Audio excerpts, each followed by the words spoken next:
Hi everyone, welcome back to this channel.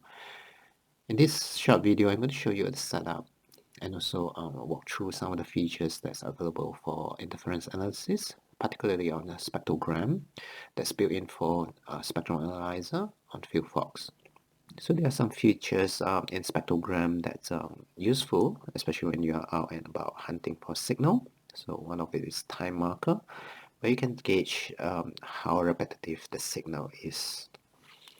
So let's present the whole FieldFox. Just let's start from scratch again so they can see how the setting was made.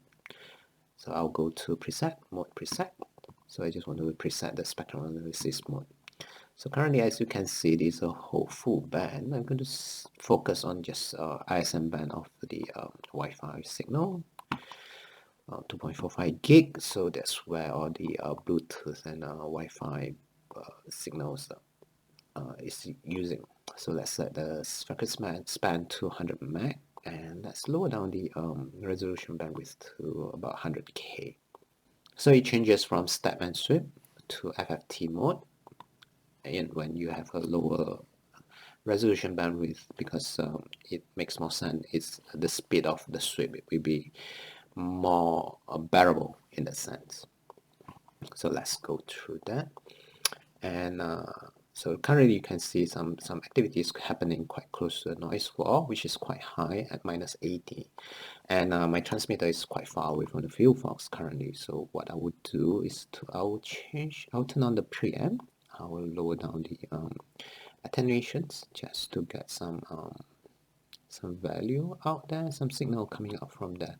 So if you're comfortable, if you know that your transmitter is quite far away from the FieldFox antenna, so I can go all the way down to 0 dBm, 0 dB of the attenuations. So they can push the noise wall down to -110. But if you know that your transmitter is quite close to the receiver, so just be aware of that and just play around with it, with the attenuations, just to protect your investment. So let's leave it as it is, and let's go to interference analysis. Just go to measure, interference analysis, and let's turn on the spectrogram. So as you can see, there's some signals happening here. So I won't change the color scheme. So, but if you insist of changing a color scheme, this is how we can do. Go to spectrogram setting, or you can just click straight away measurement setup and go there. And this is where you set the red limit and the blue limit for that. So you can see there's some activities happening over here. So what I'll normally do, I will just pause the measurements because I do not want it to continue go all the way out, filling up the bucket. And what I'll do is I'll go to measurement setup and I'll turn on the marker. Let's say you want to measure the gap between this signal and this signal. So to start with, we have to put a reference. So this is where we can do the reference. Let's move that up to somewhere here. So it could be 159. So let's turn the knob. Yes, 159. So the time that happens was 10:22 33 seconds. And then we want to see the gap between this signal and this signal. We turn on the delta, and let's move on from there. So it should be marker delta 29. Yep. So you can see that the delta time is 1.951 seconds. Okay, so it does give you some information about how repetitive the signal is.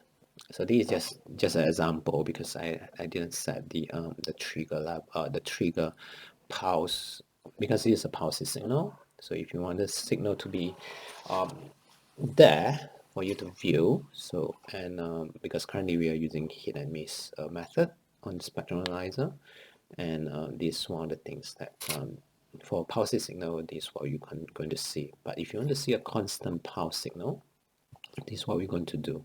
Let's turn off the marker right now. Let's continue on, and I'll turn off this analysis, none, and we go to sweep and trigger.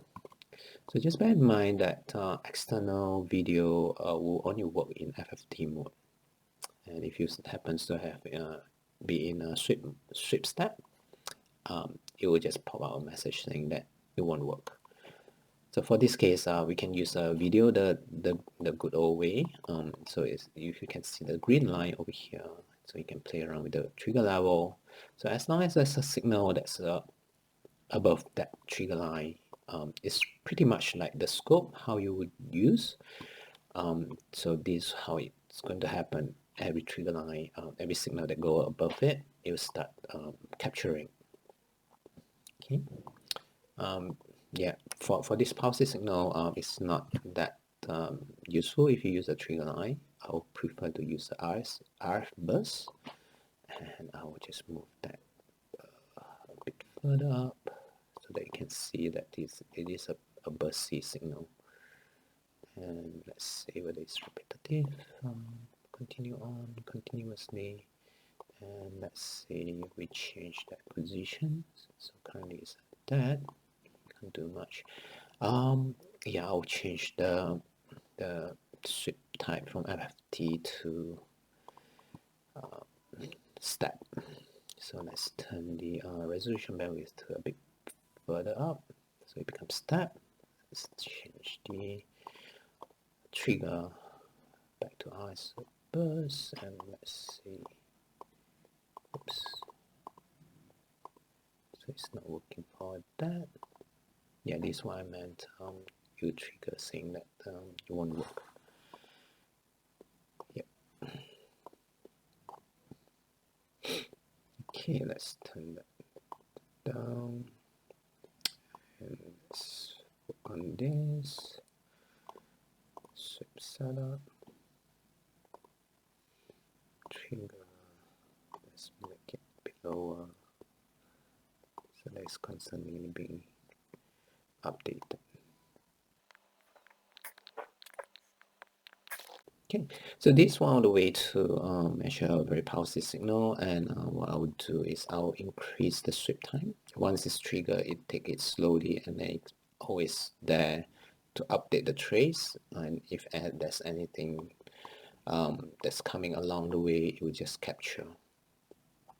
Okay, and again, this might not be the best way to look at it, so I will introduce you to real-time Spectralizer at 2.4 gig. So this is just for your information. If you want to look at a very good pulse signal, this is how you're going to do it using the real-time Spectralizer. Let's go to 2.45 gig. And again, the span is 100 meg, compatible to what we have just now. And let's turn on the sweep time, the persistence, so they can see the activities that's happening here. So you can see that there's a lot of Bluetooth scanning here.